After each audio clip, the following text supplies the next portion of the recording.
Hello दोस्तों, welcome to education therapy. दोस्तों, मैं हूं अखिलेश।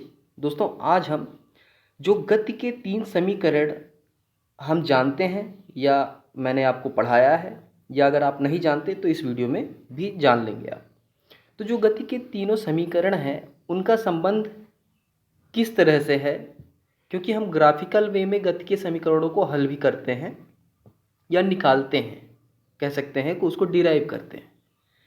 तो उनका संबंध किससे है ये जानना हमारे लिए ज़रूरी है, क्योंकि क्या होता है, कभी कभी एग्ज़ाम में आपको गति का एक समीकरण दे देगा। अब उसमें ये पूछ लेगा कि किस किस के संबंध को ये व्यक्त करता है, ये समीकरण किस किस चीज़ के संबंध को, किन किन राशियों के संबंध को बताता है। तो वो चीज़ हमें पता होनी चाहिए। तो गति का जो पहला समीकरण है उसका संबंध है, यहाँ पे मैं पूरा डेरिवेशन नहीं बताऊंगा आपको, बस ये आप देख लीजिए, ये जान लीजिए कि उसका संबंध किससे किससे है। तो पहला संबंध जो है वो वेग और समय के समीकरण का संबंध है। यानी वेग और समय के संबंध के लिए जो समीकरण बना है वो है हमारा गति का पहला समीकरण। ठीक है, यानी अगर आपको कहीं भी पहला समीकरण लिखा हुआ मिलता है, यानी जैसे ये लिखा ना v=u+at, पूछ लिया जाए कि इस समीकरण का संबंध किन किन राशियों से है, तो ये किस राशि से है? एक तो वेग और समय का संबंध ये व्यक्त करते हैं। v=u+at जो है ये वेग और समय का संबंध व्यक्त करते हैं। अब इसके बाद अगर दूसरे की बात करें, देखिए डेरिवेशन इसमें दिया हुआ है, पर मैं चाहता हूँ कि मैं सिर्फ आपको इतना बताऊँ, क्योंकि कंपटीशन लेवल में जो होते हैं शॉर्ट क्वेश्चन एक एक नंबर के आते हैं, ऑब्जेक्टिव टाइप के, तो ऐसे ही क्वेश्चन बनेंगे। ठीक है, तो आगे देखते हैं दूसरा समीकरण। तो दूसरा जो संबंध है वो समय और स्थिति का संबंध है। ठीक, टाइम एंड पोजीशन। ठीक, टाइम एंड पोजीशन का संबंध है। अब टाइम एंड पोजीशन यानी हम जो दूसरा समीकरण है उसमें हम क्या निकालते हैं? एस बराबर निकालते हैं। तो एस बराबर क्या हो जाता है हमारा? ut plus half AT²।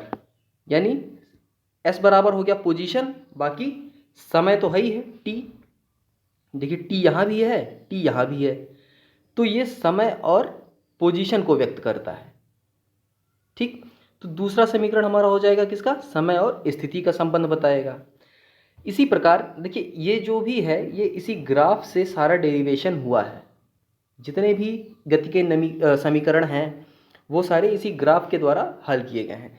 ये डेरिवेशन भी मैं आपको बताऊंगा जब हम किसी एक एक टॉपिक को डिटेल में पढ़ेंगे। ठीक, अभी के लिए हम शॉर्ट में पढ़ रहे हैं, तो शॉर्ट में ये चीज़ें हम पूरी डेरिवेशन नहीं कवर करेंगे। चलिए आते हैं तीसरे समीकरण पे। अब जो तीसरा समीकरण है गति का, उसका संबंध है वेग और स्थिति का संबंध। ठीक, वेग और स्थिति का। दूसरे समीकरण में हमारा संबंध था किसका किसका?